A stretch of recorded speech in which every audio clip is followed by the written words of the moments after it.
Hello and welcome to the Legends of Tabletop podcast. We are getting ready to jump into runners tonight, session 30 of our playtest.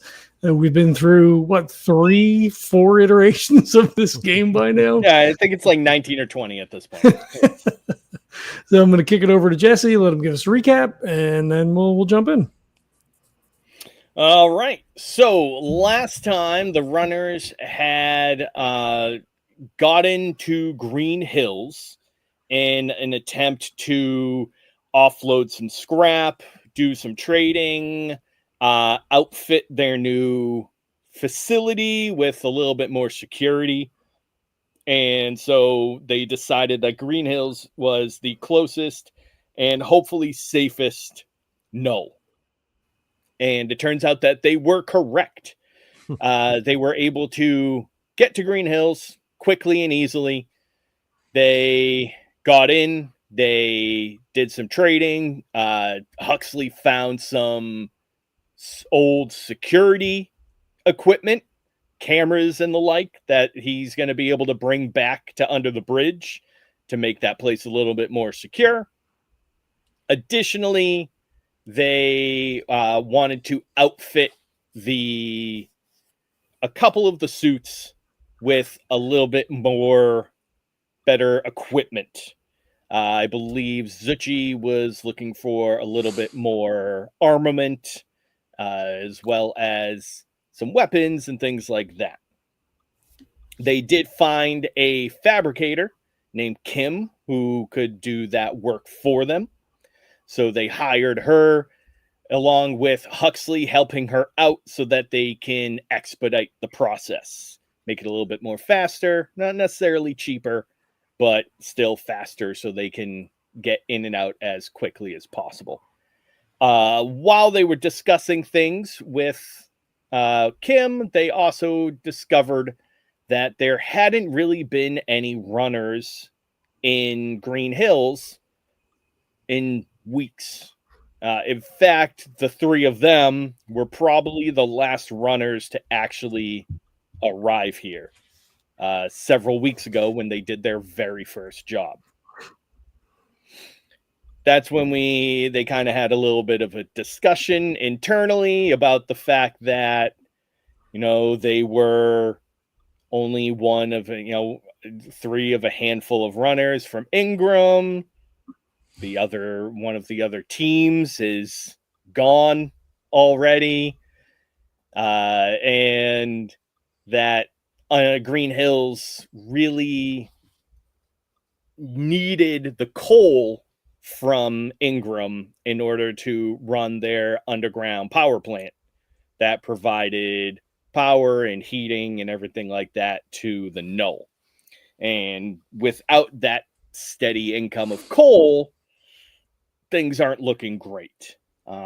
So Kim also was saying, hey, if you got another place, I wouldn't mind. And but that's kind of back burner because there's a lot of other things going on right now, and that's a multi-step process in order to get somebody from one knoll to another, which is why it doesn't happen all that often. So we will jump into the next morning. Zuchy and Smokey have gotten a pleasant night's sleep. Meanwhile, Huxley has been toiling away with Kim, working furiously on Zuchy's suit. So in the morning, Smokey and Zuchy will wake up nice and refreshed.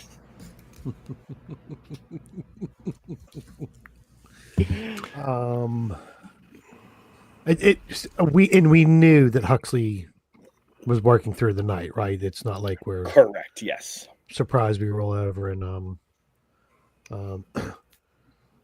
I guess we should go see how Huxley's doing. See what kind of shape he's in, how he's feeling, because we need to decide what we're going to do next and when we're going to do that next. And I'm guessing it's not going to be very quick. So let's go see if we can get him to rest up and see what he's accomplished over the night. Sounds good to me. Is All there? right, so you two make it over to where the suits are stored and where they were working on them. John, why don't you give me a roll to see? We're gonna do Endure to see if Huxley was actually able to make it through the whole night. Is that health? Is that That's an Endure roll? Yeah. okay? That one's cocked. Let me just grab another one.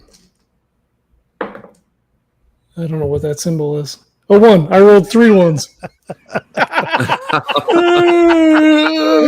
Oh, hey guys. So when the two of you walk in, Kim is sitting on top of a workbench. She has like this portable workbench with all the tools and everything, a couple of toolboxes.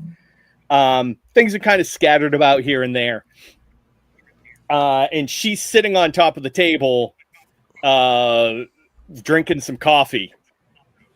And you see her, but you do not see Huxley.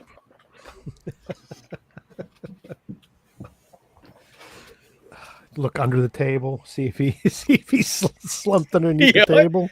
And you know what? Sure enough, you look under the table, and underneath like a work blanket, right? Like not even a real blanket, that they use to like lay down to like pad a work area. Like laying curled up underneath the table, covered in a work blanket, is Huxley. And Kim says, "Oh, you know what? Little kid, bless his heart. He tried his best. He made it most of the night. He probably fell asleep." And she checks her watch. Probably fell asleep about an hour or so ago. Did he hinder you at all, or was he very helpful? Oh no, he's that kid's as smart as a whip. He was really good. Great with his hands. So I'll look to Zuchy and just say, should we leave him for a bit, or should we wake him up if he just went to sleep a little bit ago? Yeah, I don't think we're gonna want to wake him up after only an hour of sleep. I mean, you know how people get overtired when they don't sleep? Just imagine Huxley trying to talk without regular sleep. Excuse me. It's all that smoking Smokey does. Exactly. Yeah, it's still early in the morning. You're playing it well. Holy smokes. So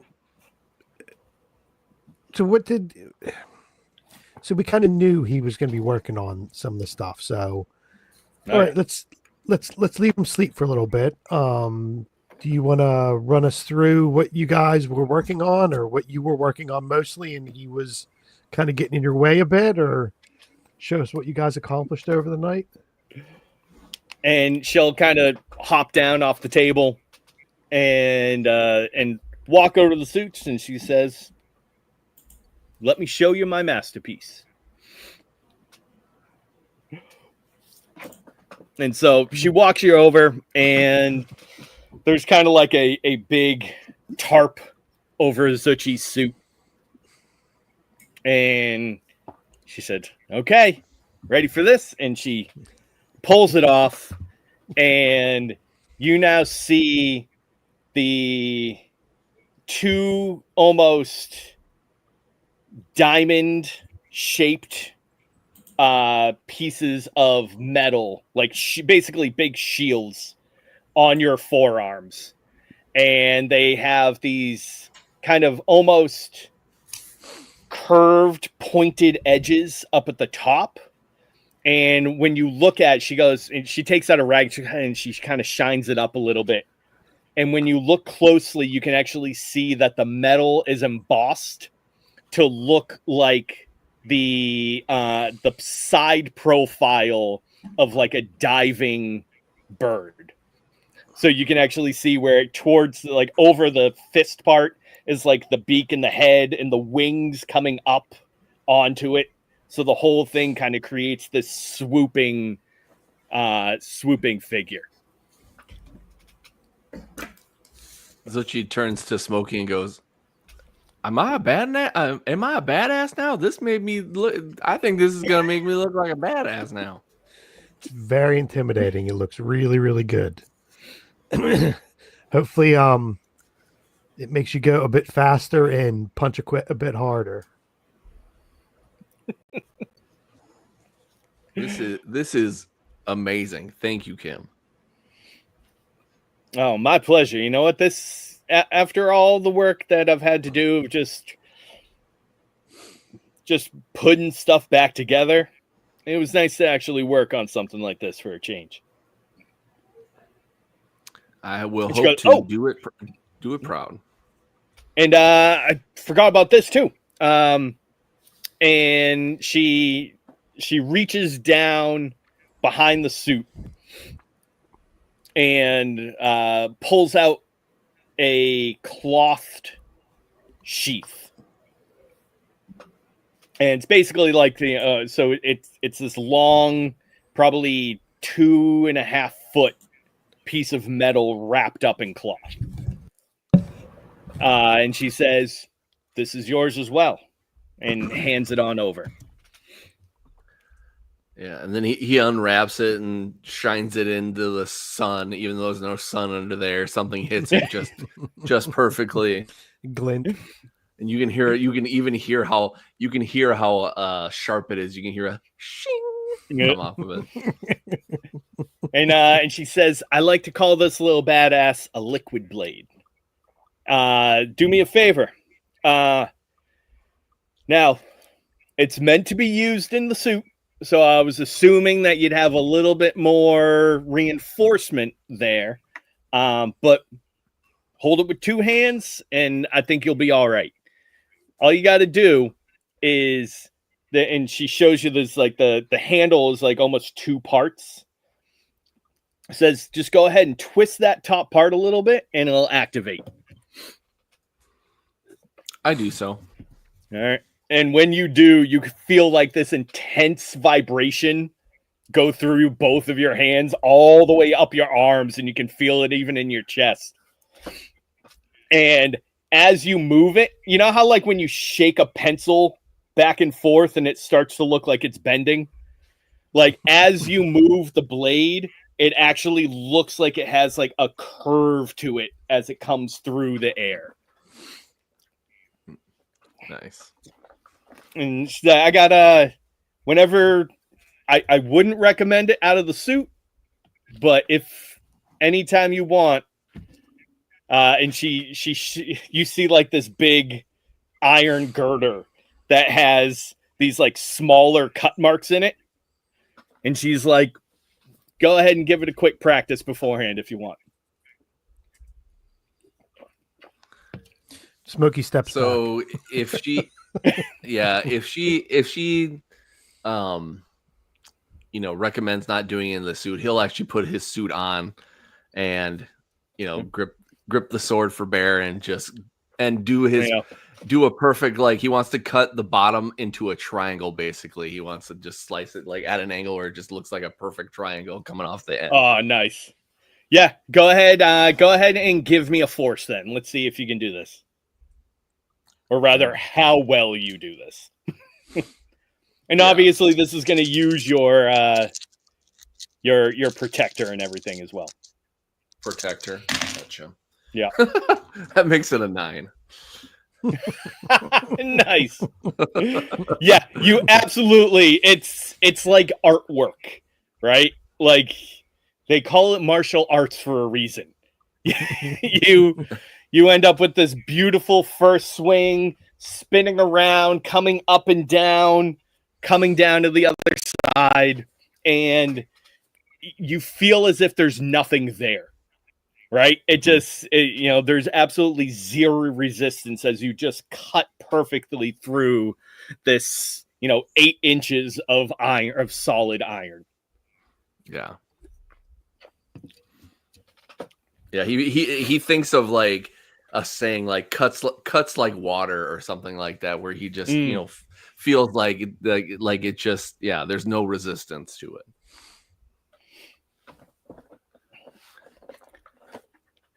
Hot damn, I didn't even think it would be able to do that.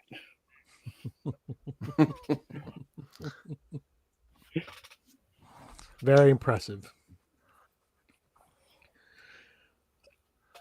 So does it have a sheath for it, or is it just by itself? It is just by itself. Okay. So if you want, though, while you're running, right, you can basically mount that. You can to anything you want, right? So you could mount it to your back or to your arm or to one of your legs. Like, you can basically think of it almost like little magnetic mounting points, right? Yeah. Yeah, I think he would probably since he's right-handed, he probably mount it to his. Well, God, would he do that though? I don't think he'd mount it to his arms just because of now he's got this protection on his arms. He probably wouldn't do that. So yeah, he'd probably mount it to his back. Yeah, sounds good.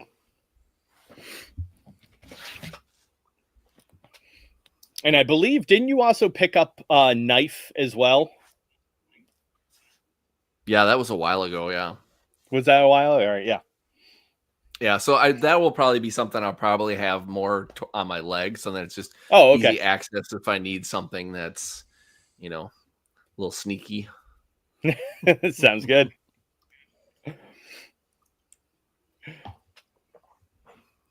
And then he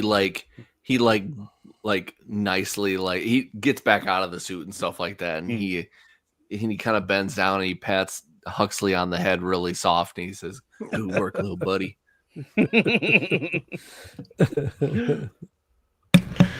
He twitches like a cat. His arms just kind of like fingers move, twitches a little bit. Now, so this was who we were talking to yesterday about. I'm just trying to think, what next we would want to discuss with her, if there was anything else. I know because we had a pretty in-depth discussion yesterday with her.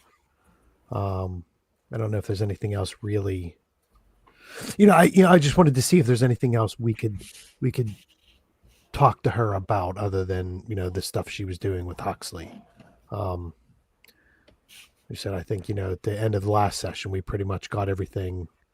The situation, what's been going on, her situation, how she's feeling. So I was just trying to think if there was anything else maybe we missed we can talk about, but I don't think so.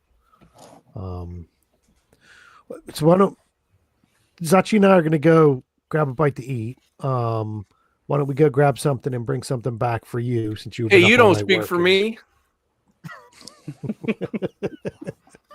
Would you like to go get something to eat, Zuchy? My apologies. Oh, I'd love to get something. Thank you for asking so nicely. It's on me. I'll pay. Do you want us to bring something back for you? Obviously, we'll bring something back for Huxley when he wakes up. But I know you've been working all night. We can bring you back something if you would like something. Oh yeah, I don't mind actually. Thanks. Okay, so head to the mess hall to grab something to eat and bring some stuff back. You give Huxley a little bit more to sleep in, and then we'll bring him some food back for him to eat, and then we can wake him up and decide what we're going to do next. All right. So you guys, if you want to have a little chat over breakfast. So I'll let you know a couple of things that you had talked about before. Greenhills has one of their big exports was batteries and things like that, right? So they have a whole stash of those waiting to be delivered. They have a couple of different knolls that they deliver to with those, but they just haven't had any runners show up in order to export them. In addition, there was life coming from a knoll to the south that everybody had thought had just collapsed until a few days ago when they actually were getting reports that there was potential activity back down in the south. But I think, depending, no matter what we do next, Zuchy, I'm assuming we're going to want to swing back to our new home to check on Brock, make sure everything's all right. We don't want to venture too far without, popping our head in to make sure everything's all right. I almost wonder if there's something that we could do on the way maybe as well, or, after the fact, after we go back and check on Brock. Yeah. But I'm guessing that may be the first thing we want to do is, swing by there, make sure everything's all right with him, make sure everything else is in order. Obviously, we've got a lot more stuff that we've discovered or more information that, we've gotten. So it may be worth just, circling back and then making a venture out from there instead of heading out to a new place from here. Mm-hmm. Agreed. So we're gonna grab some trays. We'll each grab 2 trays, right, for us, and then for for Huxley and what was her name again? I forget. Kim. Still Kim. Yeah. So bring them to some stuff back, and then I don't know if we want to have drop any more hints to Kim, or do we just leave it where it is about what her? Well, we can always come back. We don't have to lay everything out all in one go. Yeah, we don't have to get all. We'd have to get all the story done in one meeting, right? We can spread it out a bit. Yeah, exactly. Well, especially when we don't know what's going on around us here. So, I think we have to kind of keep some of the things that we know kind of close to the chest, because you just never know what's going to happen. Right. Let's grab some food and head back and give Huxley a kick and wake him up.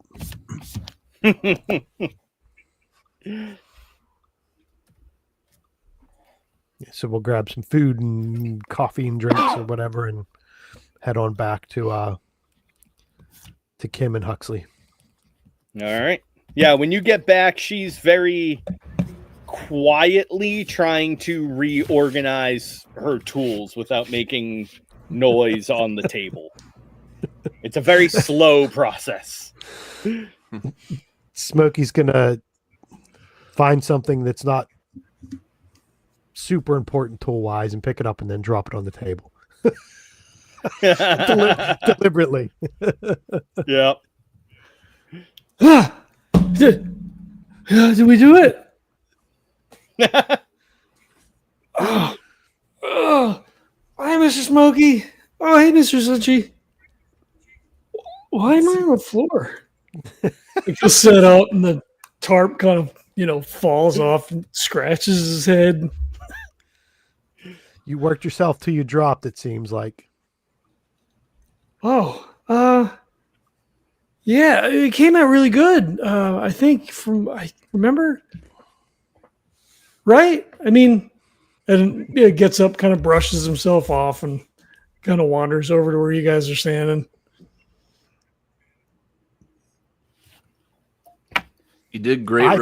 You did great work, Hux. It looks good. I mean, I was just helping. I mean, Kim designed everything. I mean, she put it all together. I mean, I just, I know the suits, so I, thought I would help. It does look pretty cool. I think it came out really well. It looks really good, but it's not going to be for me to use. So I think Zuchy likes it too. So that's the most important thing. And one thing you notice is looking over the suits now, Huxley. So remember you had bought that crow statue from her?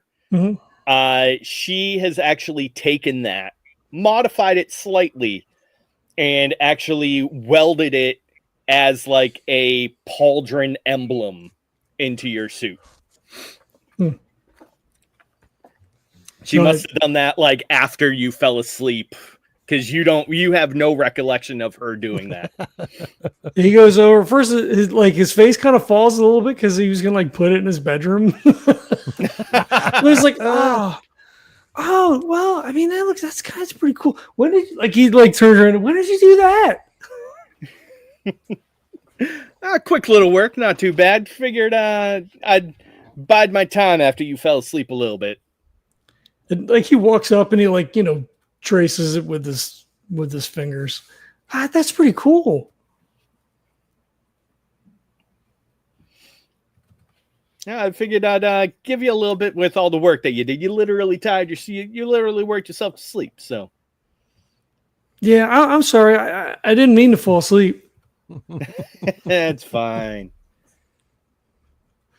We just gotta get you drinking a little more coffee. That's all. I guess so. Keep the stimulants coming. He'll reach down, grab the cup that you put on the table, kind of give it a sniff and shrug, and oh, it's hot! It's hot.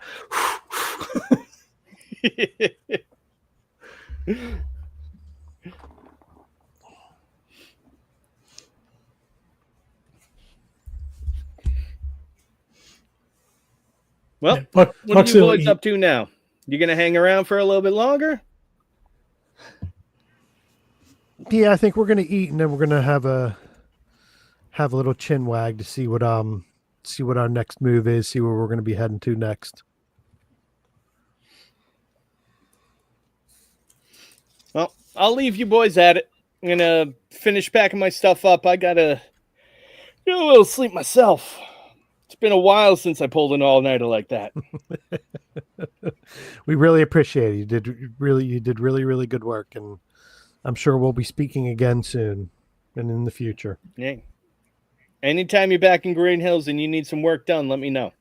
Or if you just want to grab a cup too.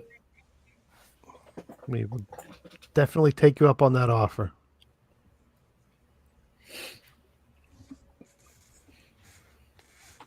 So yeah, she'll pack up a couple more tools, give you a little, she'll, shake all your hands and then head on back up to her shop. She was really nice. Yeah, I think she does really good work. And I think, as we said before, we may want to see how interested she is in setting up maybe her own shop somewhere else. But we'll come to that, after we sort some other stuff out first. Well, I mean, we have to go back, right? I mean, because we've got to check on Brock, and I mean, we should, I don't know, maybe think about taking those batteries if nobody else is around. But I mean, we still haven't been home yet either, and I don't know about my mom and everything. I don't. What are they going to do if we go back? That's some of the conversations we were going to be having. Is what do we do next, and what does that look like when we do it? What are we prepared for? What happens when we do that? So I think that's one of the things we wanted to talk about next. But I think the first thing is, head back and double check on Brock and see how he's doing. I don't know if you guys had any other thoughts about what you were thinking. But I think it is pretty consensus that we go see how Brock's doing first.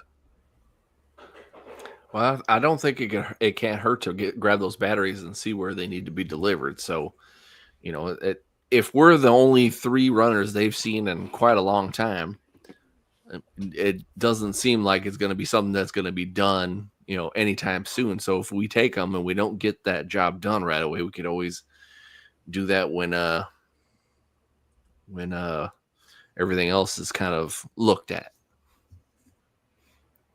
I think she said, because she said north. I think maybe that's North Patton, maybe. I didn't ask her how far it was from here though. But if it's not too much farther, I mean, we could go back to under the bridge and then recharge and then go back up. But I mean, I don't know how long we can leave Brock for in any given time, like, you know, because he's got to eat and have fluids and stuff. So like, I don't know. I mean, we don't have anybody to look out for him. Yeah, I think definitely the first stop is to go check on Brock, see how he's doing, and then maybe think about how we can make that a better situation, or you know, see how he's doing. I mean, we took him with us before, but I mean, if one of us is carrying him, then that means that's less stuff than we could, you know, take if we have to go somewhere. And I don't think we should leave him. I mean, I don't think we should tell anybody that, like, you know, he was out there and he kind of like, you know, just like randomly points in a direction. Maybe if it's something where it's a easier run, something that, you know, maybe won't, you know, that won't encumber us as much. Maybe we can take him with us. I mean, I don't know how comfortable he would be because, like, you know, he's awake now, kind of, right? I mean, because before he was sort of not awake, but I mean, he was awake, but you know what I mean? Yeah, but regardless of how awake or not awake he is, still doesn't mean that, you know, with the right care of the box that we carried him in, he could still, you know, be in it if he's up for it, I guess. I mean, we'd have to get more oxygen though, unless we, like, I don't know, like put a hole in the case. I mean, it would be stuffy, but I mean, then he wouldn't be protected as well. Yeah, it's quite the conundrum. Yeah, I think to see how he's doing, what state he's in, and depending on how good he's doing, maybe he'll even speak to a bit about what he wants, if he wants to come out on trips with us or not. But if not, then we'll leave that up to Zuchy to decide, you know, what's what he thinks is the best. So yeah, bringing him with us, we can definitely keep an eye on him and make sure he's all right. But then, as you said, it also kind of limits what we can do and how far we can go. But on the reverse side, he's still there and we've got to check on him. So I guess we can come up with all kinds of different ideas until we find out where we're at and where he's at. I think that's going to be the most important thing. Hux, do you think you're rested enough for us to get back to the bridge? Oh, I guess so. I'll be really tired when we get back. I'll just go to bed early, I guess. I mean, you know, after checking on Brock and everything, but yeah, I don't know. I mean, it's probably fine. I'll have some more coffee like Mr. Smokey said. Not too much once you get in the suit. So have a whole bunch before you get into the suit, and then we'll get you suited up. Okay. I'm sorry, Mr. Zuchy. If Huxley, can I sense to see if Huxley actually would be okay making it or not? Yeah, go ahead. Okay. I'll give you an edge on this, since you have been hanging around him pretty much 24/7 for like a month.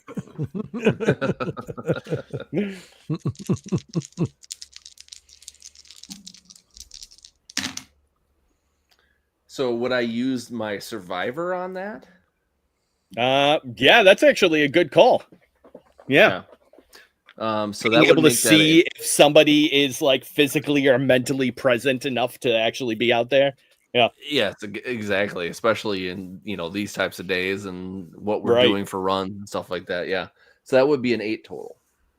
Oh yeah. No, he is great. Completely. I'm going off this of your triple ones. That you rolled, right? He gets up, he makes stretches, he sits back down again, he looks at the empty cup, he kind of shrugs, he just sort of like looking around. And it's not like Huxley's normal like twitchy energy.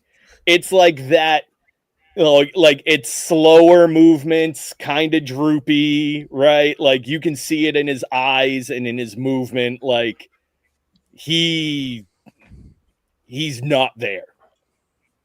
Yeah. So how long have we actually been gone then? 24 hours. Okay. Ish. Right? However long the run just was. about. Yeah. Okay. It's a short run. It's only one zone. So yeah. So maybe less than 24 then. So probably, but not, I mean, more than it. So probably like around 18 to 22 hours, somewhere around there. Yeah. Zuchy puts his hand on Hux and he says, Hux, I know you got yourself in a little cat nap there, but I almost think that you're going to have to really get a good rest before we head back. I think I'll be okay. I think Brock. No, you won't. I can tell it. I can tell it by your body language. You're not your natural exuberant self. So I feel like you need to get yourself a good another like 4 or 5 hours to sleep. It ain't gonna hurt Brock none if we're gone a little bit longer than we have. So I think you need to rest up. Okay, I guess. I don't want to sleep under the table though. No, you don't have to. We'll find a nice bed for you. Just to let you know, like the reason why I'm doing this is because, just say you're not up to your normal self. We get back and we have you check on Brock, and then all of a sudden you're trying to see if he's okay, and then all of a sudden you're not doing your job, and then maybe Brock isn't okay, and then you've let it go past your mind because you haven't paid enough attention. So I never do anything to hurt Brock.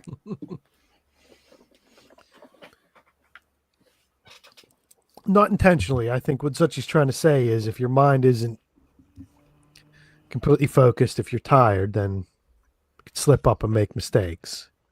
And, it's always best to be on, at the top of your game whenever you're doing stuff. I'm sure last night when you were working on all this stuff, you were at the top of your game. You wouldn't want to be doing all the stuff you did last night. You wouldn't want to be starting that now, would you? Because you would know what the result would be. So it's always good to come in fresh and rested up. I mean, I guess so. And to be honest with you, I don't know if I'm going to be able to carry you back all the way. I don't think there's no use getting 2 hours on a run and then you falling asleep. So, okay, if we can find someplace, I'll take a little nap then, I guess.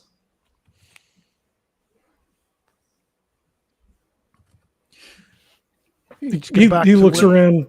He looks around like where the suits and shit are. See if there's like a place that's not the floor. So I don't know. There's actually you see like a little open doorway off to the side that is actually like a small room that has a few cots and like a toilet and things. I'm not going to call it like a jail cell, right? But like it's got that similar vibe, right? It's like your little all-in-one. But it's clearly meant as like the place for runners that come here to rest up. Yeah. Oh, I mean, I go in here. I guess it looks kind of gross, but it's probably fine. And like he, like sits down on the bed and kind of like kicks his feet up and like 2 seconds. He's like, Yeah, he falls asleep. his arm is like hanging off the side of the cot.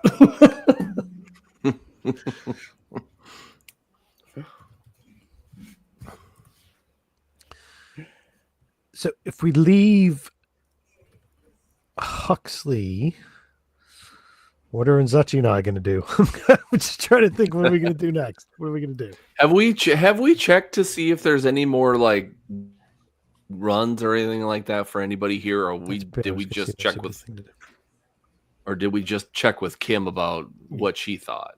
Yeah, it was all pretty much just like word of mouth. So there is Pam, who's the operator in this relay.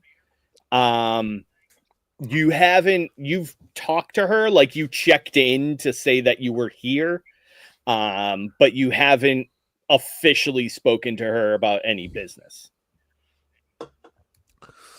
I would say that's probably a good thing to do next then. Yeah, I mean, if we can find something that's closer to us for a run or whatever, then hey, why can't we do that? And see what's most important, see what they need. It's definitely probably a good thing to do right now. Yeah. Yeah, all right. So you want to head over to Pam? Go find Pam. All right. So yeah, she's just outside the room that you're in. She basically has a small little office right at the entrance / exit for Greenhills. And she's actually just kind of getting situated now. So she's got her tea and she's got a little bit of breakfast there, and she's kind of just going over all of the she has a couple of different monitors set up in front of her that she's going over information on. So we haven't talked to Pam yet, right? Or have we talked in passing?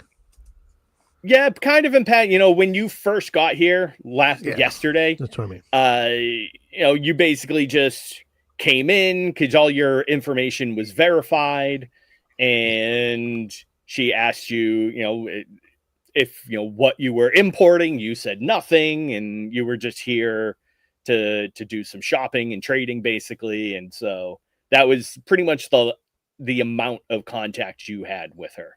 Okay. So we'll go back up and just reintroduce ourselves and say, hi, this is, I'm Smokey and this is Zuchy.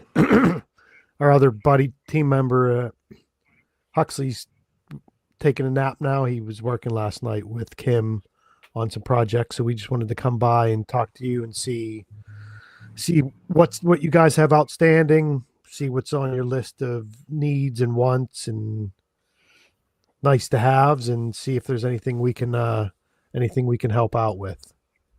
And she kind of turns to one of her monitors and pulls up. She's like, yeah, it looks like we have 3 jobs right now that are looking all for runners. A couple of these have been sitting a while. One of them's kind of fresh, actually. So it looks like we do have, technically 4. Looks like we have 2 different runs for battery replacements. One going to Ingram, the other one going to North Patton. Okay. We also, it looks like we do have an additional run heading up to North Patton. We have apparently some organic samples that need to head out. And then our last one. So apparently some of our scouts a few days ago picked up some communication signals. They weren't able to really get anything out of it. They couldn't pick up an exact location of it, but it was coming from about 18 by 7 degrees southeast.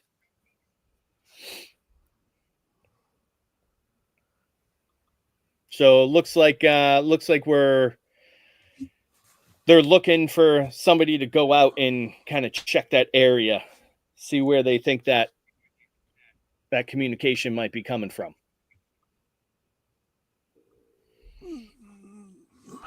Just trying to find my stupid text so I can write these down. I can't find my stupid notes. Oh wait, I found it. Never mind. Okay, so we've got 2 batteries, 2 battery runs, 1 to Ingram, and then so 1 for Ingram, and what was the other one? One for North Patton. North Patton. Yep. And then the other one was organic samples heading up to North Patton. okay. Yeah, we could double up to North Patton. Potentially, right? I guess it depends on how big the load is or whatever. Yeah, so Smokey's tapping this out on his arm. Mm-hmm. Or he's just grabbed the marker and is writing on his hand, old school. Because he's not in his suit, right? Yeah, he's not in his suit, right. So he's just scribbling it on his hand. Well, you got a phone or whatever, right? You could just be tapping notes in. No, I like the idea of Zuchy writing notes down on his hand. That's I mean, Smokey. Scribbling on my hand. So you said a couple of the. So which one of these has been hanging out there the longest? Then was it the organic run or was it the 2 batteries have been hanging out the longest? Okay, the longest. That's pretty much. Guessing... Those are pretty much a job that's like on cycle, right?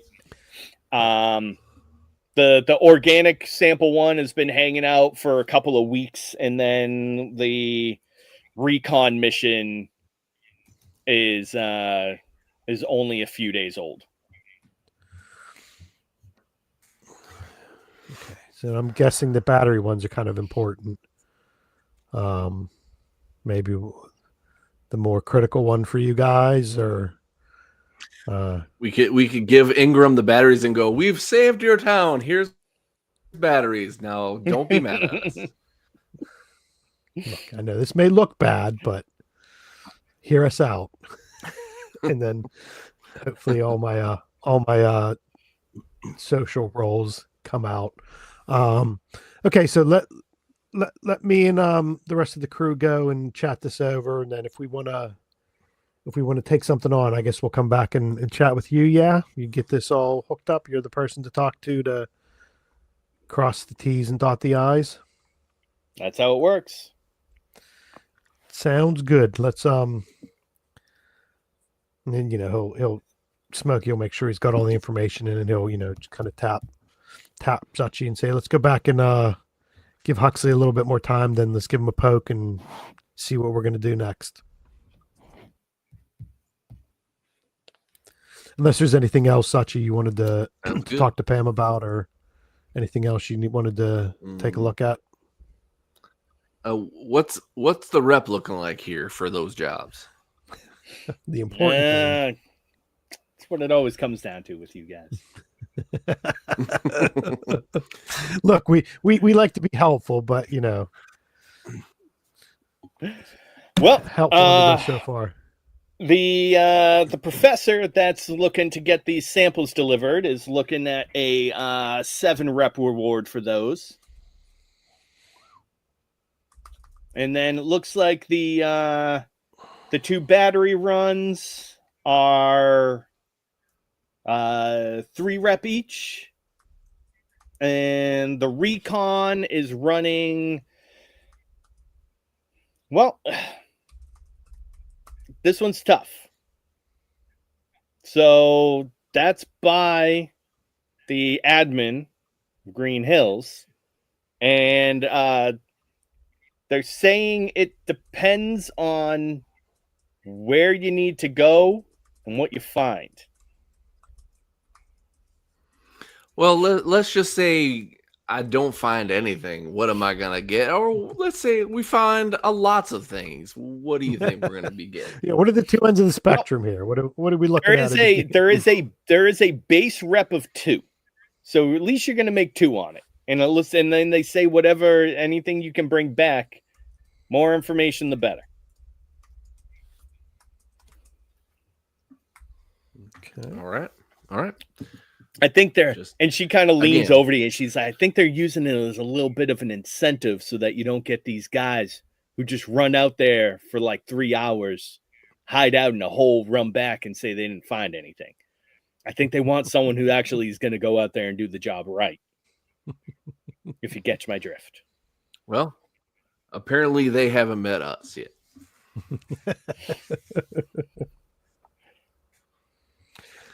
Thank you kindly for your information. Might as well we'll get back to you as soon as we figure it out. I'll be here.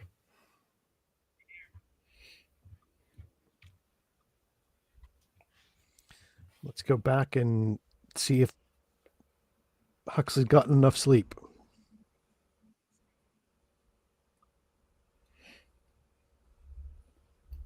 You know what? I almost wonder if we should just walk around before that happens and just see if we can like hear things like any scuttlebutt or any like somebody just randomly just talking about, oh hey, what about this, that kind of thing. I mean, we have time. Why not gather some information? That sounds like a good idea. Just to get it over here. See if there's as you said, see what the vibe is. See how everybody's feeling, seeing what the scuttlebutt is. So let's go march around for a bit and see if we can pick anything up. Hopefully that gives Huxley a bit more time to sleep.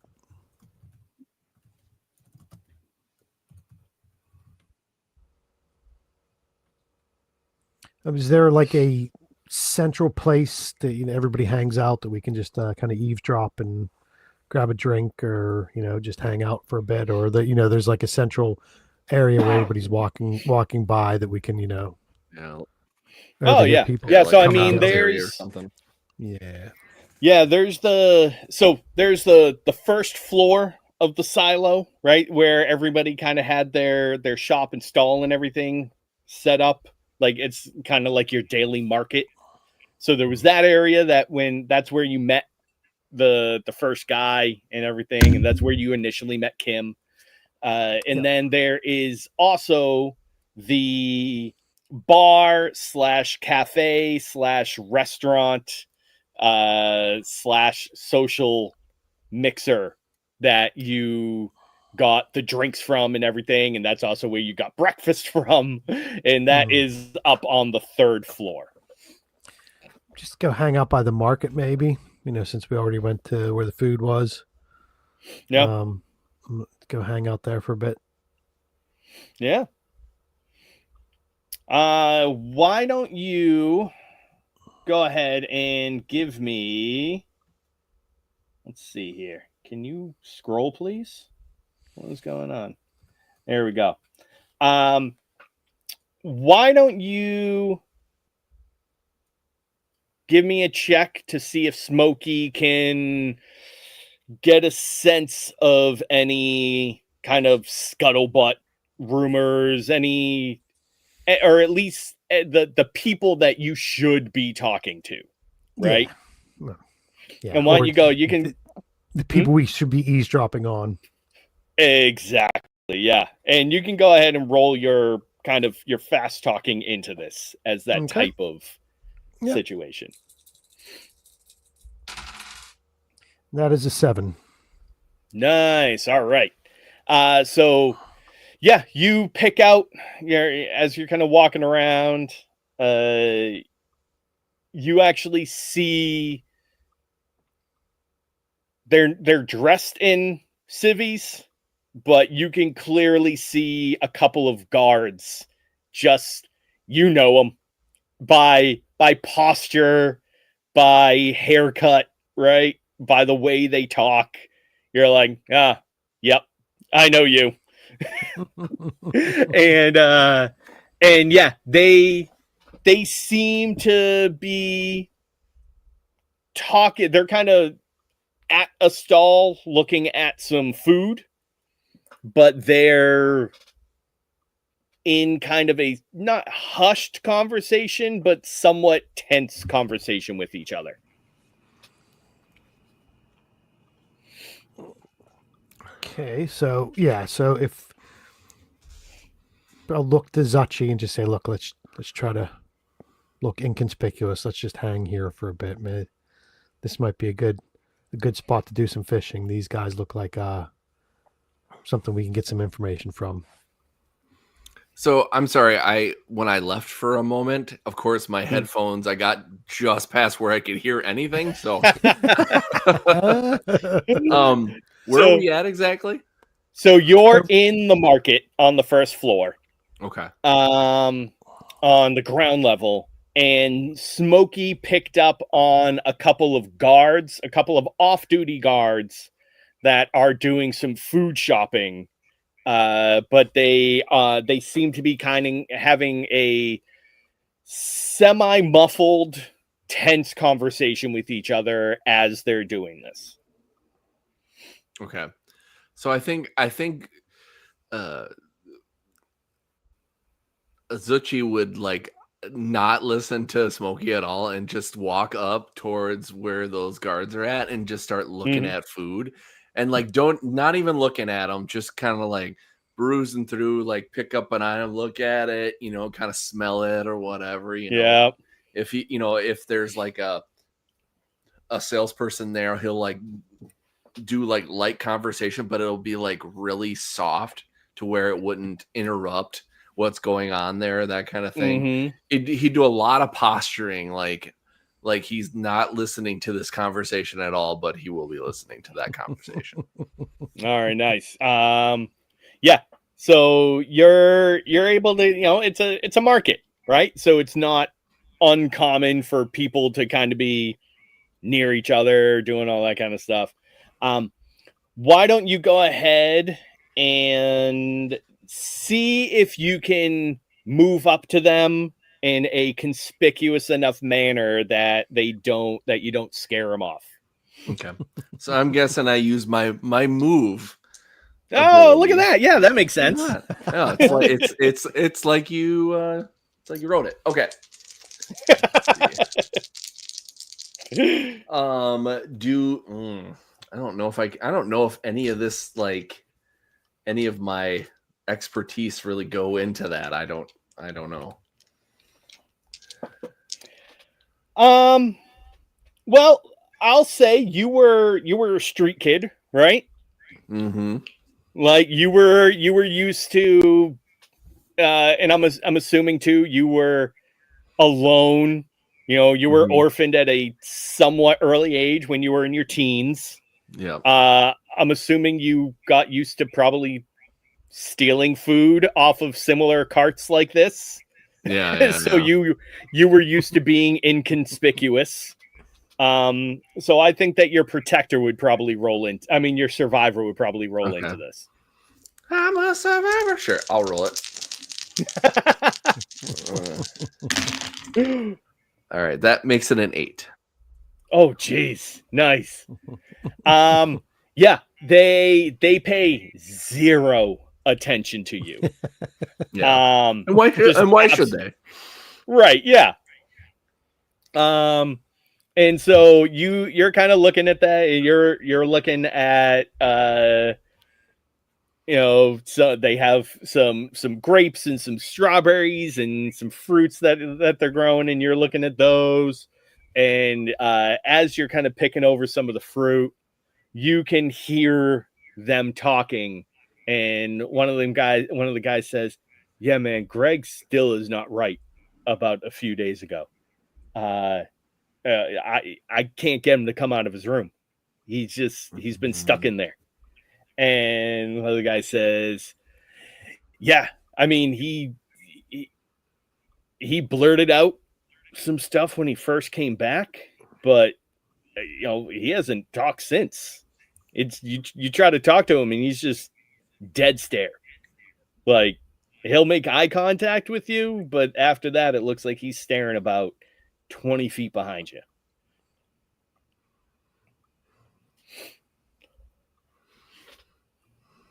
And you kind of they keep talking a little bit, but it's mostly about like how one of them says that his next shift he's thinking about faking sick, and the other guy's like, yeah, I mean, I'm going out, but I'm bringing extra stuff with me just in case.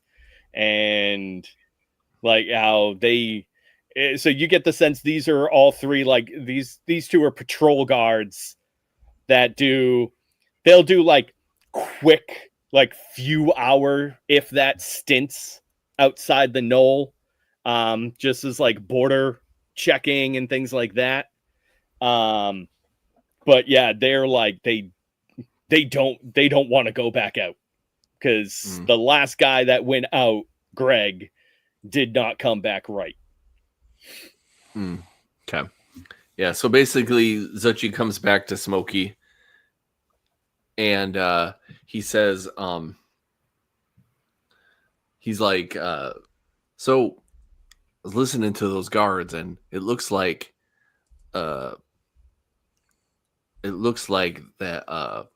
one of the guards went out on patrol and he didn't come back quite right. Remember when we were at under the bridge and everyone just kind of like all of a sudden stopped and just kind of stared into nowhere? Like, that's him. Like, I think Ann might have got him.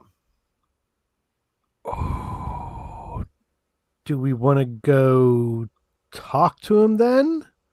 Or do we want to do some snooping around here by ourselves, our own selves? Well, you know what I mean? Do we? Yeah. Because since we kind of know what to look for, and do we go up and try to talk to Greg to see how he's doing, or maybe talk to these guys and see if we can get on a patrol, or volunteer to go out and take a look? I don't know. Boy, it's hard to know because it's like, at one thing, it's like, okay, so we do that patrol, and what if it's, that bad? Then there's possibility we end up fighting somebody. Then again, maybe we do get some information. I don't know. I think we want to get back and check on Brock, so I don't think we want to get too tied up into doing anything too involved here. So maybe we just go see if we can talk to Greg real quick, see if we can get a scope out to see if we can get a feel from him, and then make a decision from there. But I think you're right. I don't think we want to be going out to involve ourselves in anything too heavy duty outside of this, because we're gonna have to get back and to our own place soon enough. All right. Yeah, we have a little bit of time. So why don't we do that? Why don't we check on this Greg character, see if we can get information on him. If we can't, let's just get Hux and let's get out of here. Do we want to go bring Huxley with us? Do you think maybe his knowledge and expertise would be able to maybe diagnose Greg a bit other than just the two of us? Yeah, as long as he's had enough rest. Yeah. I don't want to prematurely wake him up and then ruin it. I don't want to. We're gonna get John involved before he starts. This is like the opposite of all the episodes. It's usually Hux doing everything, and now it's us. We don't know what to do with ourselves. You guys don't need me. You're doing fine. Yeah, let's go back and grab Huxley. I'm guessing, Okay. you know, we've I was going to say we wasted time. We've killed enough time. How's that, right? We didn't waste time. We can go back and fill Huxley in real quick about what we're thinking next steps, and then we can talk to him about Greg and see if we can go mosey on over and see what he's give we can self-diagnose him to see what we think, see if it's something we've seen before, and kind of know what happens. Yeah, let's do that. So we head on back to check on Huxley. He's drooling.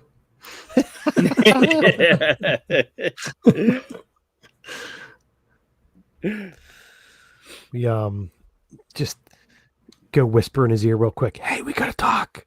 Time to wake up.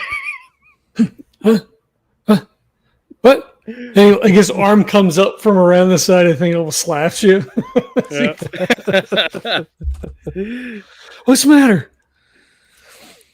We just gotta talk about what we want to do next, and we got some info that we want to check on here before we head back to check on Brock. But there might be something here we can get involved in a little bit. Okay, I mean, didn't we talk earlier? Did you guys make a decision? No, we didn't make a decision. It's a team effort. We all make the decision together. Oh, okay. Like he blinks, he rubs his eyes, he sits up in the bed. I mean, I thought we were gonna go. We have to go back to check on Brock, right? Yeah, but we were waiting to see if there was any jobs maybe we could take on the way back. And also there's something we want to check here. So it looks like one of the guards went out and came back and was acting a bit squirrely. And from the sound of it, it's something we've seen previously. So we want to double check to make sure that what we saw under the bridge before isn't what we're seeing with this guy that came back from his guard shift. He like about jumps off the bed and he says, "Is Jensen here? He's not here, is he?" I haven't seen him. No one's mentioned him. But I think what happened is this guy went out. No, this guy went out. So it wasn't in here. He went out. He was out doing and that's what I'm assuming, Jesse, right? It wasn't a guard shift around here. It was outside of the null, Correct. right? Yeah. It was the outside border patrol. Yeah, perimeter. Yeah. So it wasn't anything happening in here. He was out, scouting around, and we said it could be nothing. It could be he's tired. He got hit on the head. We don't know, but Zuchy seemed to think it sounded a bit, familiar to what we've seen in the past. So we just wanted to double check and make sure we're not leaving anything behind us that, could cause problems. Well, I mean, I think Jensen, I mean, he set up something with the computers and everything. I mean, I think like he connected like the null to Anne, I guess, right? I mean, like, because it got everybody. But I don't know, maybe I don't know, maybe he just saw something bad. That's what I mean. That's what we're hoping. We just wanted to run our eyes over him just to confirm that. I'm thinking that's probably what it is, but it's always good just to double check because we've seen it up close. So we just wanted to see if we could speak to the guy real quick just to double check and eliminate any of the concerns we were having. I mean, is he going to talk to us? I mean, like these people live here. I mean, like I could look, I'm not a doctor, but I mean, like I help at the hospital. So like, I mean, if he's at the clinic, then I mean, I can ask to see like if they need any help or whatever, but yeah, let's do that. Let's go see if we can find out where he is. And then if he's in the clinic, then we can use that as a little bit of a ruse to get in. If not, if he doesn't want to talk to us, that's fine. We're not looking to make a bunch of new pals. We just want to make sure that, what we've seen before isn't happening here. And, if just to, I guess, put our own conscience at ease that maybe it is just something he saw something weird and it spooked him a bit. Okay. Sure. Let's go, I guess. Are we going to leave after that, or? The plan was to leave, but there's also a couple jobs that are open. So I guess we need to decide if we're going to do that or if we just want to go back and check on Brock, and we can always pick these jobs up later afterwards. Two of them were to do some runs for batteries. One was to Ingram, and one is to North Patton. And then there was also some more organic samples that needed to go to North Patton. So like Zuchy said, that might be a 2-for-1 if we do that. And then there's also a recon job that's kind of open-ended of just go out and march around and see what you can see and come back with some information. That seems like something we probably don't want to be doing now because we need to get back and check on Brock. But I don't know what you guys are thinking about taking a job on the way back to Brock, or do we just focus on Brock, get that sorted, and then come back and do those jobs? Well, I mean, North Patton is like 4 zones from here. I mean, it's not back towards under the bridge, and Ingram is the other way. Neither one of those we go takes to Ingram, us that may open up something that may keep us tied up a lot longer than we thought. So depending how it goes there. If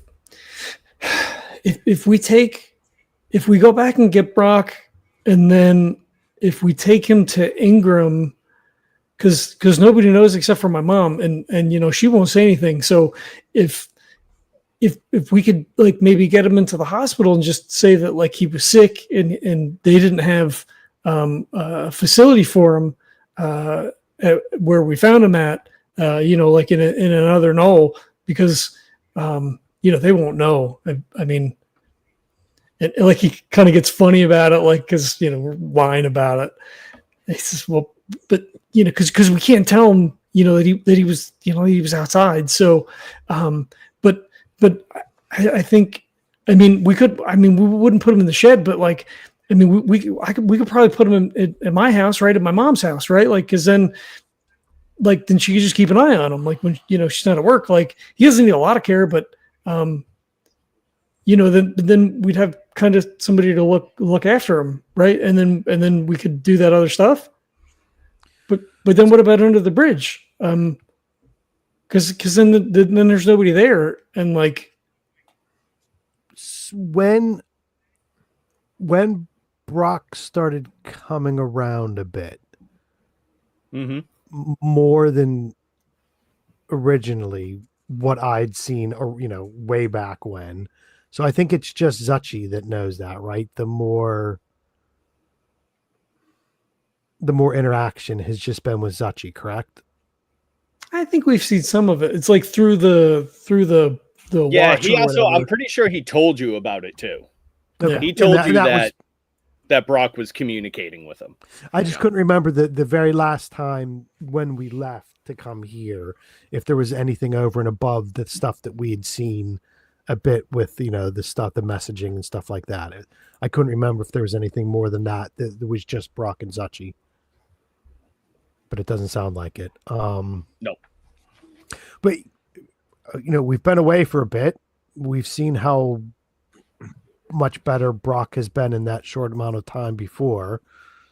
It'll be interesting to see how much better he's doing when we go back now. And that'll probably feed into what those next steps are, how much help and support Brock needs, and how much we've got to keep stuff undercover, right? So it's probably a good thing just to check on him to see.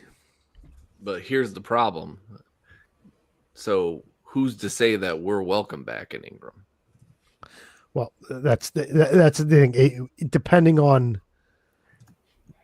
on how good Brock is doing, I also don't want to. If Brock's still kind of where he's at now, that'll be taking him into a maelstrom, right? That's stuff we're gonna have to go sort out. But also, we don't want to leave Brock behind if it does get a bit hairy in Ingram. So it kind of all depends on how well Brock is doing and how he's feeling to, the next steps that we're going to do and where we're going to go next and what vice we put our head in, because it's going to come one way or another. Yeah, when Zuchy says that, Huxley kind of gets a pained look on his face because we haven't been back and, Mom was there. So, like, yeah, he doesn't say anything. He just kind of, like, looks at the ground, kind of, like, toes the floor. What happened in Ingram was us trying to do the right thing and the good thing.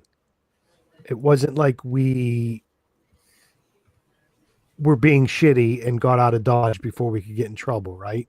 We were trying to do the good thing. When we go back, we will face what we have to face, but I also don't want you to feel like we abandoned them or we were trying to pull one over on them. We were trying to do the right thing. And the chances are, if we had stayed, what we were trying to do to help Brock would not have happened. So we kind of have to take that into consideration, that we left it a bit of a mess, but it was for a good cause that we were doing that. No, I don't know. I just don't know what they're so mad about. I mean, Miss Marla didn't do anything and we didn't do anything. And, then they wanted to, I don't know what they wanted. Obviously, there's stuff going on that's way above our rep level of who's making decisions for what reasons. And obviously, we're not on that level to understand or know what that is about. But the most important thing we said we were going to do is to help Brock, and that's what we did. Now, whether they want to help Brock or they didn't want us to help Brock is beside the point. That's the decision we made, and we thought it was the best thing to do. So we'll have to go back and face the music, but I feel we're in a good position. My conscience is clear. I sleep well at night after a few drinks. I sleep well at night knowing we were trying to be the good guys. We weren't trying to be shitty like some of the other runners that we've seen can be. We were trying to do the right thing. Yeah. I'm probably going to get grounded when we go back. Adult grounded. You're going to be adult God, what are you, like 23? Hey, believe me, you can still be grounded at that age. Look, I'm not worried about you getting grounded. I'm worried about what's going to happen to me.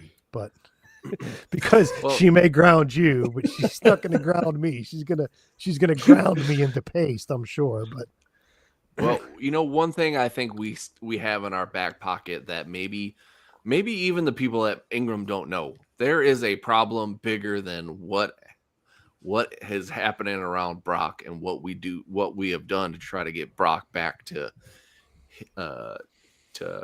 quote unquote normal. So, even if we go back and, we're not in a very big favor with them, we still have this in our back pocket. Like, it's a lot worse out there. So maybe we can help work out that thing to maybe we can come together to maybe help with protections, and maybe we can let everybody know that, there is a bigger threat out there and that we need to be more conscious of it. There's a bigger threat than us. We're just trying to we're just three schmucks trying to do the right thing.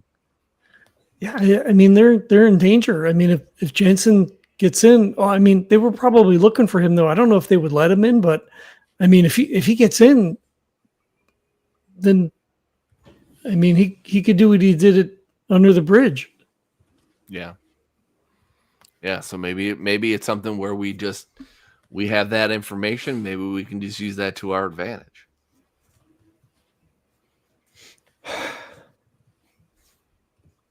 And he puts a hand on Huxley's shoulder and he says, "Don't worry, kid. We'll get back to your mom." Okay. And he kind of like, just like I'm doing, he kind of like, rubs the back of his neck and he kind of looks down at the ground. So I think if I'm feeling what everybody's thinking is, I don't know if we want to be doing any jobs right now. I think we are runners, but probably now is not the time to do a run. Well, I mean, if we're gonna go to Ingram, I mean, that we would can be the only thing. Yeah, we could take the batteries to Ingram. I mean, we have to take them under the bridge, but then take them after we go, because if we're gonna go anyway, we might as well, right? that's going to be the only thing. If we take them batteries and go to Ingram, then we have to go to Ingram. That's the next thing we have to do. Now, I'm not saying that's not what we should do, but we just all have to be agreed that we're going to go check on Brock and then we're going to head to Ingram. We're not going to be going to North Patton or anything else first.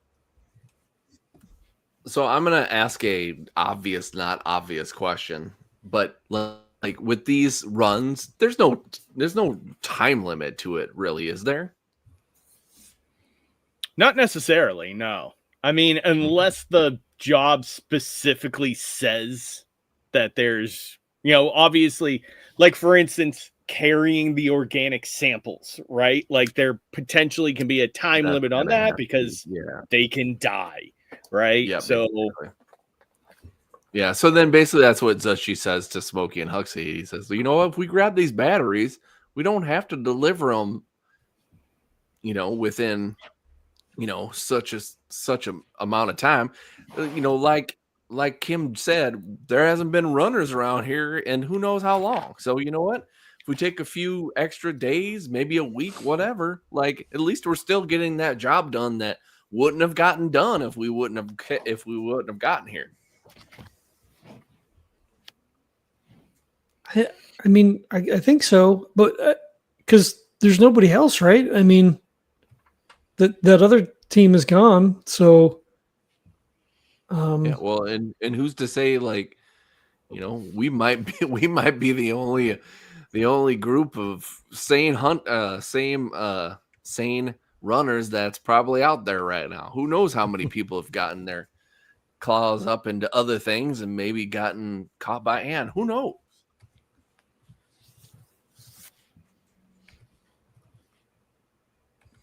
Huxley shrugs. I'm all for going ahead and taking those batteries and saying we'll take them to Ingram, but we just all have to agree that that's going to be the next thing we're doing. We're not going to be going to North Patton or anything like that. That whatever showdown's coming, we know it's coming, and we're going to do it now. We're going to rip the Band-Aid off. Well, we knew we were going to have to face that music eventually, so let's do it. Sounds good to me. Roll for inspiration. Are we close enough to the end of the season to go back to Ingram? I mean, it is session 30, so I feel like that's enough for one season.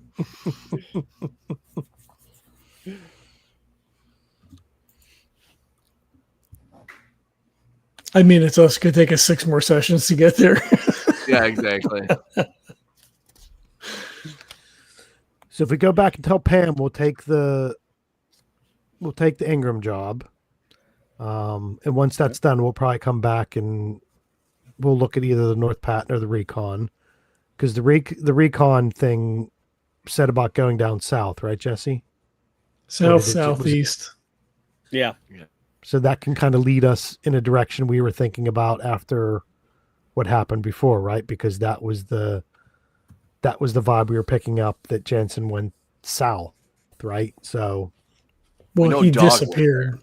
Dog went south. He disappeared. So Dog went south. That's right. Went south. That's right. Yeah. Dog went south. So if they tell me it's 18.7 degrees southeast, like, not that he can necessarily mentally do the calculation, but like, once we're in the suits, like, is that in the direction that we're going? Like, is southeast gonna take us to under the bridge? necessarily. No, under the Okay. bridge is west. West from here. Okay. So it's completely different. So we can't like double up on that because we're kind of Correct. Yeah, I mean, you heading that can way. try, but yeah. Yeah, but it's taken out of the way. And the recon job's kind of that open-ended. Yeah, go see what you can find. We don't want to be out Correct. Yeah. stomping around or whatever. And it's too far for them to do it because they're doing like unsuited patrols around Exactly. Yeah. outside. Yeah. Okay. I forget how this works in the system now. So the longer that people are in the gap, do they become susceptible to Anne's manipulation, or is it more the fact that she can sense like the bioelectric energy and like send users to investigate? So it's more so now it's not so much that she, obviously you can still become part of the system, right? You can become one of the quote unquote unlinked, right? But that requires direct interface, right? So what it is now is more so her, its ability to track people in the gap. Yeah. So the longer you're out there, especially unprotected, the easier it is for it to focus in on anyone that isn't connected to the network that it wants to connect to the network. So they probably time patrols and things like that where they've got it worked out to like, oh, if you're out for 6 hours, we see that there's users approaching, so like backtrack it a half an hour exactly, to kind of over the course of years to like, correct, what's okay, yep, cool. So then technically, well, no, because then I mean, I guess we don't have any sense of like how fine is the ability for her to like pick up an individual. So like if it takes us 14 hours to run to Ingram, and we have to leave the case open for Brock because we don't have any oxygen, presumably. Although I guess if they have some sort of medical facilities under the bridge, maybe we have that. But for 14 hours, if he's somewhat unprotected, is that like a high probability of that being picked up by her? Right? Because she's like diffuse over the planet's networks, right? So like So in our estimation, it would be likely for him to be picked up then at that point. Yes. Just a completely unprotected. Yes. Yeah. Okay. All right. Cool. We're world building. Yeah. Yay, playtest. Right, because it would exceed that limit, whatever that established limit is, which may change with proximity to the signal, right? So like if you're closer to a city or a tower or whatever that distance, that time is probably a lot less than like if you're in the middle of bumfuck nowhere. Correct. Which is why Knowles also usually set up in those types of areas. Right? Away from existing. Yeah. Exactly. Away from existing infrastructure. Got it. Cool.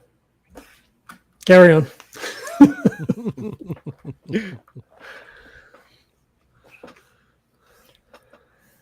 So, Ingram? Yeah. Home. Well, under the bridge first, but then. Well, yes. Then Ingram. Yeah. But then Ingram,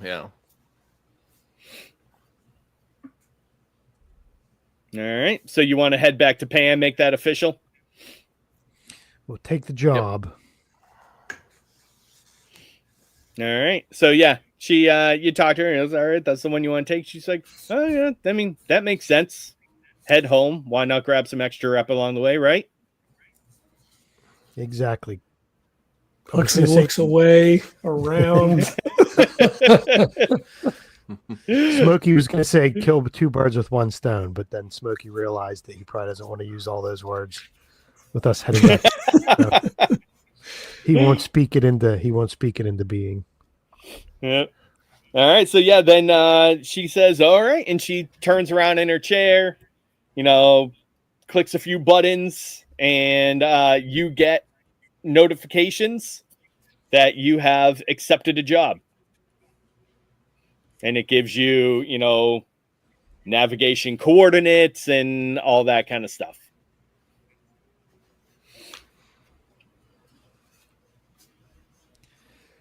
Who else gets those notifications? Nobody. There's no communication.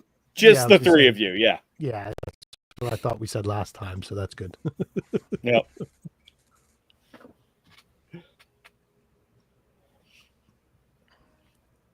All right. So is there anything else you guys want to do before you head out, or do you want to just prep and go?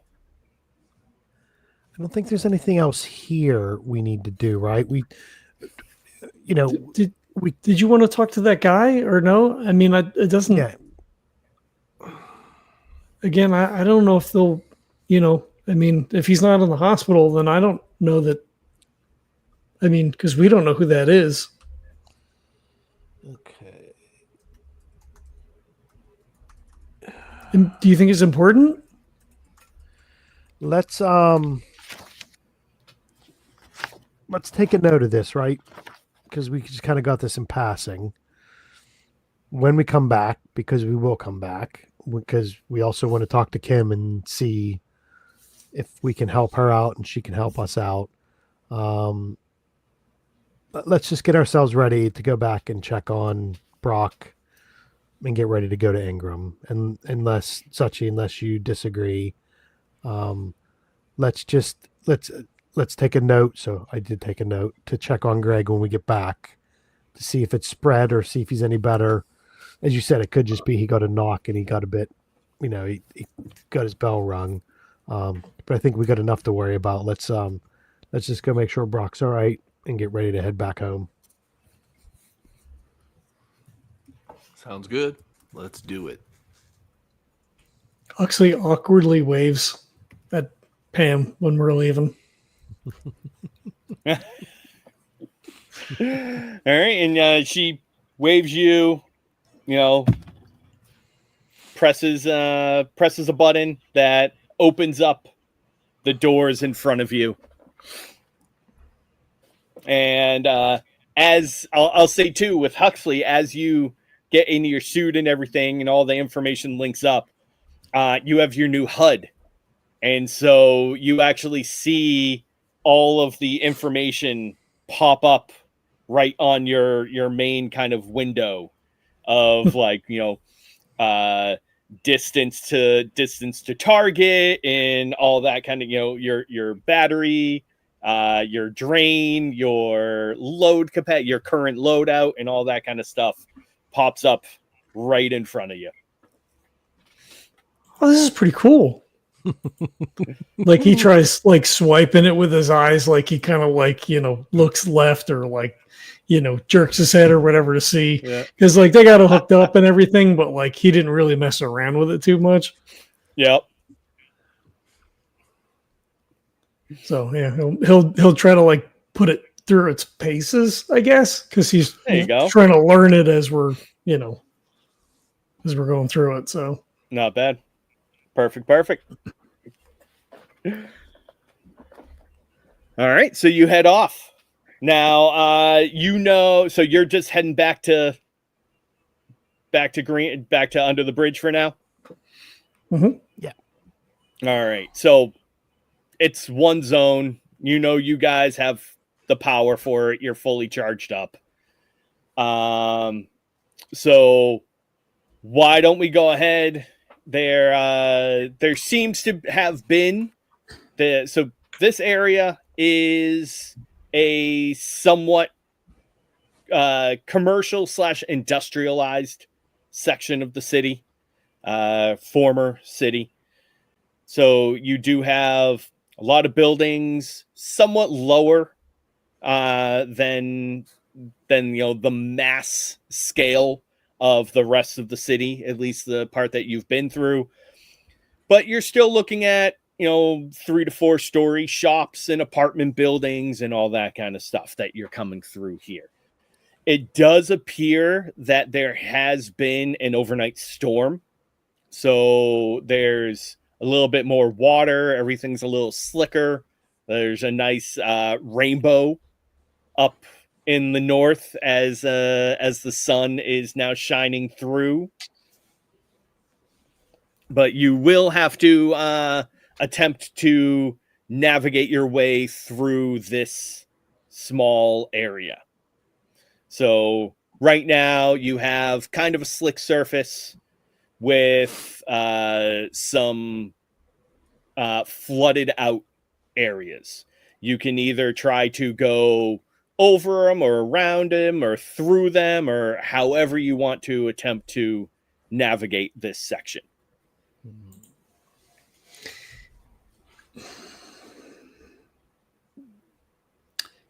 I'm assuming that Huxley's, sense of cartography doesn't help with this, right? That's more like mapping, reading maps. Correct. Yeah. Like post fact, like, oh, I can add this to our, thing here. That would be a wise determination of that. Yes. Got it. I've got nothing.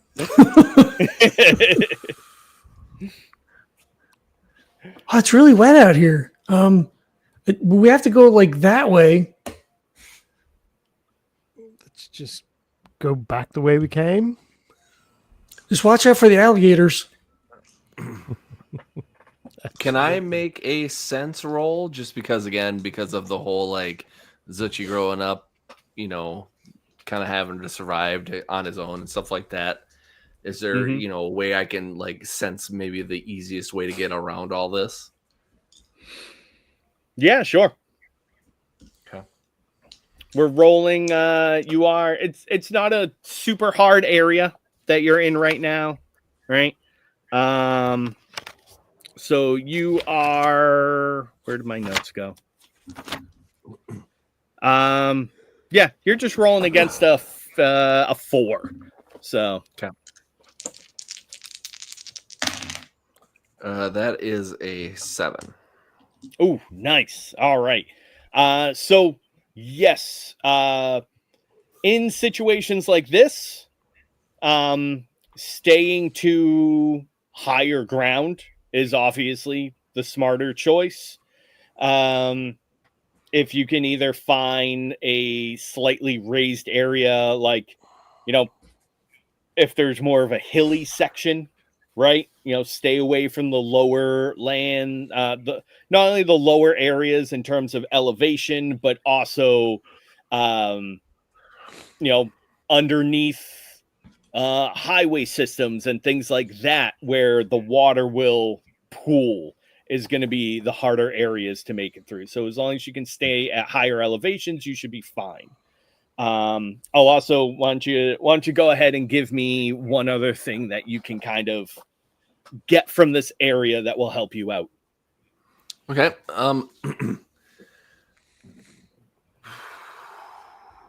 Let's just say, like, if there's any wildlife that is just looking to maybe like scavenge around, because a lot of times, like after a storm, animals will try to find their way back into certain spots that they know, but they'll, try to find things through after storms and stuff like that. So I think that, maybe Zuchy is just kind of keeping an eye out for, like, just to make sure, like, if there's, there's nothing out there that, might be lurking, that we'd accidentally run into as we're going. Perfect. I like it. Yeah, so basically Zuchy's like, well, we gotta get up high here. We can't stay on the low areas here. So he's like, climbing onto logs and like going across, finding higher like hills and stuff like that. And it, it might be something where, maybe we have to go up and go down. It may take a little bit longer, but he knows that that's the best part. And at some point he's going to be on the top of a hill looking down, and he'll be like, I have the high ground now. Awesome. All right. So yeah, I'm actually gonna give you an edge going into any areas with that then. And then you'll actually get double if it has to do with wildlife or anything. Cool. All right. So we're actually going to real quick try out a newish mechanic. So this is something called entry. So it's when coming into trouble, we have a brief moment right before things kick off. So this is the time when speed and quick action can either give you the upper hand or it can end up with your back against the wall. So it's going to be the gross the gross rating of the zone, in this case 4. It sets the difficulty, and you can handle this in any way you want, but speed is going to be your defining approach. So you can use any aspect you'd like, but you're going to add your speed to that aspect. Why would you say there would be trouble? Because it's in a zone and the game isn't fun if there's no trouble. Success means that there's a steady and planned entry, while failure leads to surprises and setbacks. So why doesn't everybody go ahead and give me an entry test? So like I said, tell me what aspect you're going to use, how you're approaching this, and then add your speed to that roll.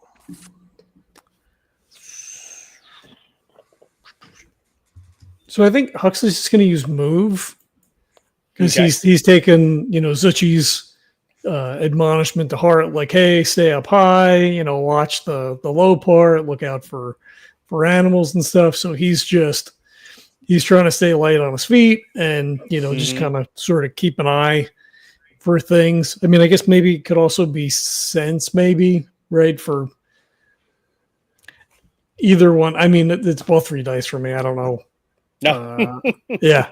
We'll go move. Yeah. Okay. Sounds good.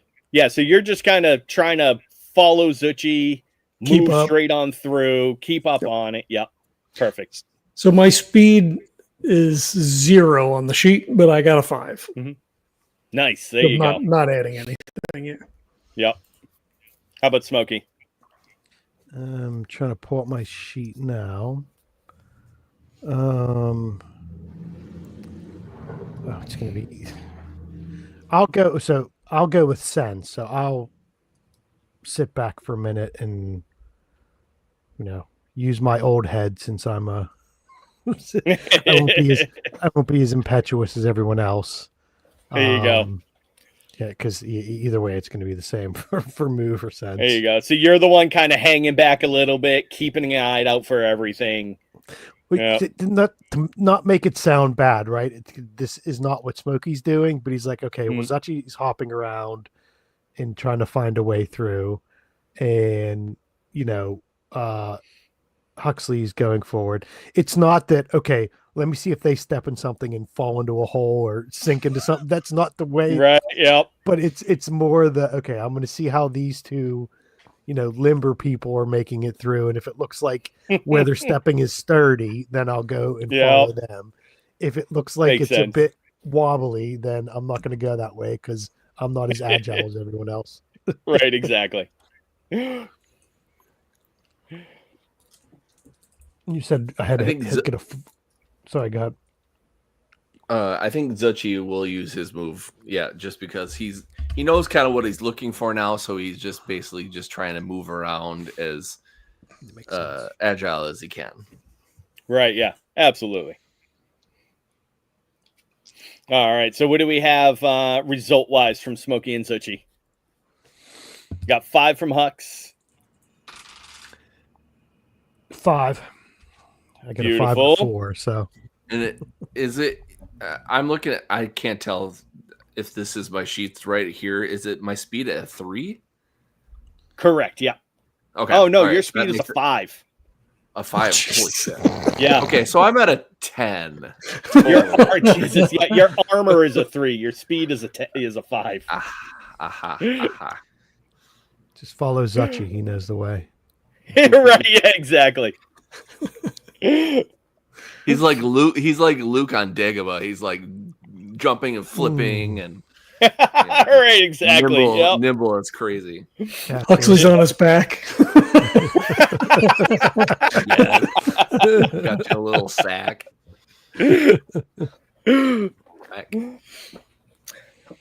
Beautiful. Yeah. So in fact, as you're coming through, there is a moment where you see that there's a giant indentation. You come almost to like a large intersection, right? It's kind of at the at like the crest of this hill. As it's almost like it comes like the hill area kind of comes up a little bit, settles in the intersection, and then like continues up slightly. And Smokey actually notices that there's kind of like this larger indentation in this intersection area. And so you kind of let him know, like, hey, kind of watch out. It looks a little sus there. And sure enough, like as you start to kind of skirt through the area, there's a little bit of a trembling and some of the asphalt cracks away. But Zuchy is like one bounce and you're like right over. And Huxley is able to kind of move quickly enough so that by the time you've cleared to the other side of this large intersection, and Smokey kind of like skirts around the edge using the crosswalk, the whole area collapses down into you as you hear just all of this asphalt and dirt and everything in the granite from the curbs splash into the sewage pipes that have collapsed away, creating this underground sinkhole in this whole area. But luckily, because of your careful planning and quick movement, it is not an issue for you.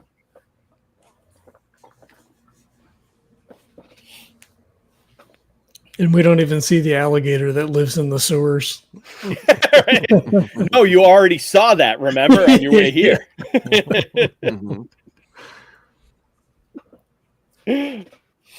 All right, yeah. So this one isn't an issue for you at all. You're able to easily move through, and within a few hours, you are back on top of under the bridge, where you can basically just hop off, hit the back entrance, and you are back home. I'm assuming, real quick, I'm going to just assume that we all remembered that you had all of those security parts, and that Huxley actually has them with him, and you'll bring those back with you. I know we didn't mention it when we were leaving Greenhills, but I'm going to make the assumption that you remembered to bring those with you. Yeah, and Smokey goes through first so he can deactivate the gun. Yeah. So I assume when we get close enough, like it pings on his thing, and he will type in the code. This is me. Yeah. Yeah. Password, good boy. Pat it on the head as I walk by.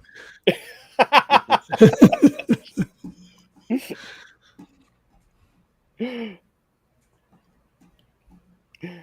yeah, as soon as you come back, the doors close behind you, and Zuchy actually gets a ping on his monitor, on his little readout. Yeah, so I definitely take a look at it. And it is pixelated, right? Because of the quality of the readout on your screen. But it is the GIF of Forrest Gump on the shrimp boat just waving at you.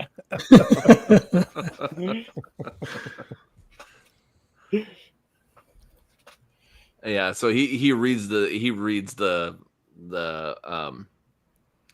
layout or whatever, the GIF on it, and he laughs, and he kind of he fumbles through it because he's not maybe as good with technology as Huxley is or whatever, but he like finds that GIF with Jonah Hill and he's like, he's all really excited, so he sends that to Brock.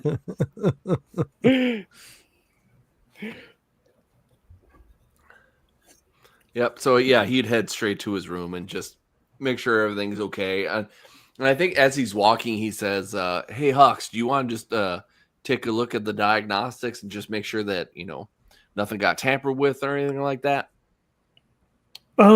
Yeah, sure. Let me he starts unloading all the crap. Yeah, I'll take a look around. He looks over at the turret, there were no shells or anything when we walked in on the floor or anything like that. No. Right? Okay. I think it's probably okay, but I'll take a look. Okay. Yeah. Just I'm just curious because I still don't really understand this whole Anne thing, so I just want to make sure that if I just want to make sure that we're safe here. So if you don't mind, and then I'm just gonna go check on Brock, and then after that, if you need any help with any of the security stuff, I can help you. Okay. I guess he'll put everything down, start getting out of the suit, I guess, probably, and pulling up the computer and just seeing. I guess there's some rudimentary security, I guess, right? I'm assuming we have something set up, right? It would monitor the doors or whatever. Yeah, you can you can lock and unlock the doors from here and stuff like that. Yeah. Yeah, he would tag through all that stuff, look for any anomalies in the system or whatever. I mean, he doesn't have computer stuff. He's got mechanics and electronics. Right. Yeah. He's looking at the log. That either. Yeah, he's looking at the log. He just assumes that he's the best guy for the job. Right. Yep. And so you're kind of looking through, and then when you do, you get in the bottom right corner, you get a little ding of a message notification. I think he starts a little bit, kind of looking and sees the thing flashing, is click. And so it brings up a little message window, and it says, "Hey," next line, it's Brock. Next line, "What's up?" And next line is just a link that has a whole bunch of random letters and numbers that ends in a .vid. I think his hand hovers over the mouse, and then he looks at it again, and he's and then he doesn't click on the video, but he types in, "Hey Brock, we're home. Are you okay?" And you get, it's about a minute, or not a minute. It's a quick moment, and he goes, "Yeah, all good." And then I think he has that puzzled look on his face, and he comes out the door, and he's looking around. He's like, "Mr. Smokey." I will come over to where Huxley is, and everything all right? I think you need to come and see this. I think, now. I will come over and see what I need to see. And he's hovering over the monitor, hand on the mouse. This is from Brock, and he sent a video. I didn't want to play. It's Brock, so I guess it's okay. But should I click on it?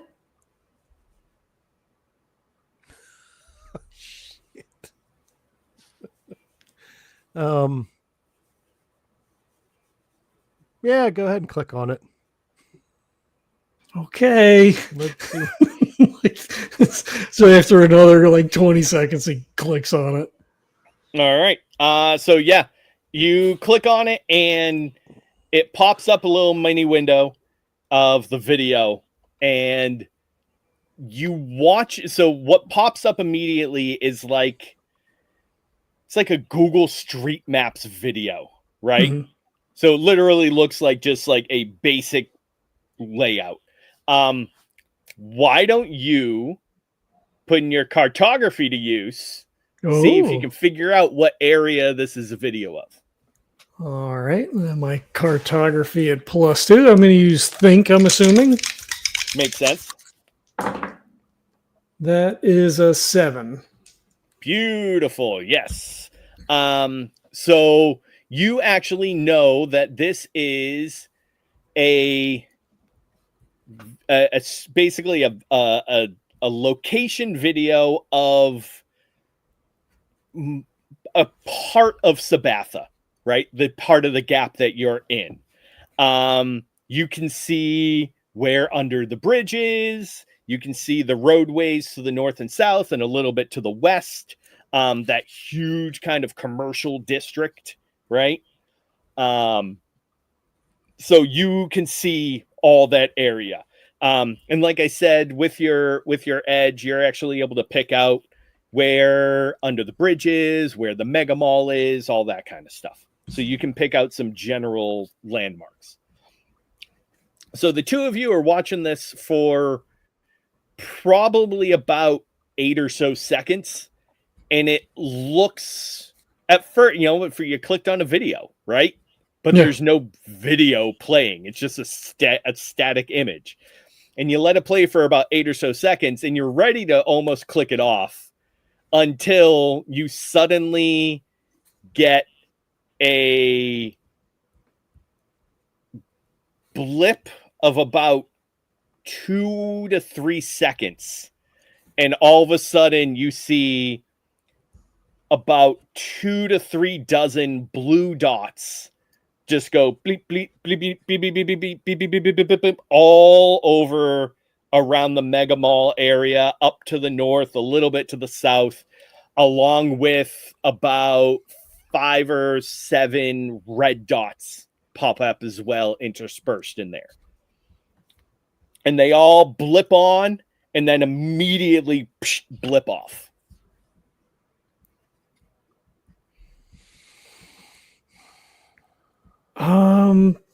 That's not good. I wonder if they got triggered by when Jensen set up his thing. She might know that this is here. How did he get a video? I'm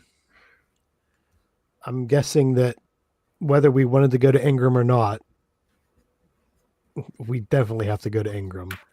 And the sooner the better. Okay, we should tell Mr. Zuchy. Let's go find Zuchy and tell him we got to start packing. And maybe ask him to ask Brock, how did you get it? Why did you get it? Real quick, too, both of you, give me a sense. See if you can discern a specific piece of information from this. I got a 5. I got 3. Okay. I sit down and start typing. Where did you get this? How did you get into the computer? What's happening? So as you begin to type, you're halfway through typing like your first sentence, and it pops up, fucked up, right?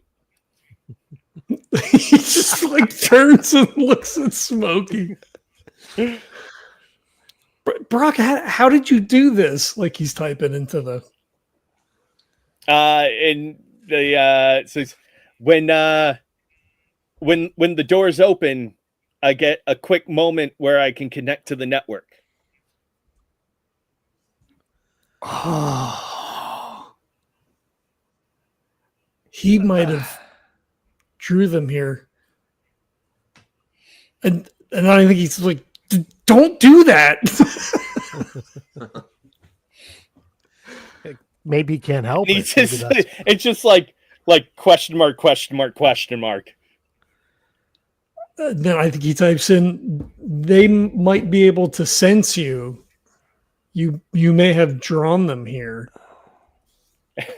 And he messages back, ever firewalled, bro? Again, he turns and looks at Smokey like, what the fuck? How does he, I don't understand.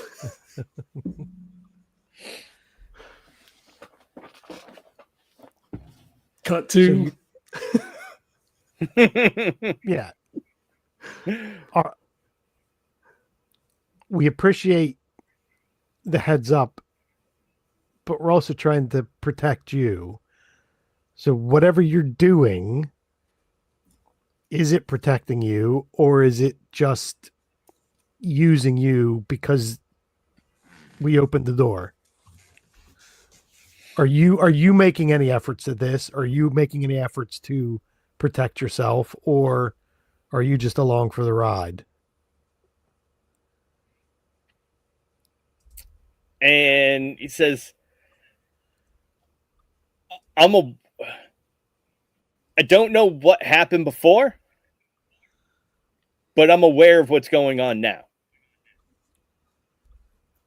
Aware of what's going on with Anne. Yeah. Is Anne aware of you? And it pops up a GIF of a ninja throwing down a smoke bomb and then disappearing. There you go, Huxley. I don't know what you're so worried about. Jesus, he said it's fine. He sent the ninja GIF. It's all good. Stop sweating. We have to go upstairs. He just runs out of the room. Let's go upstairs and talk to Zuchy.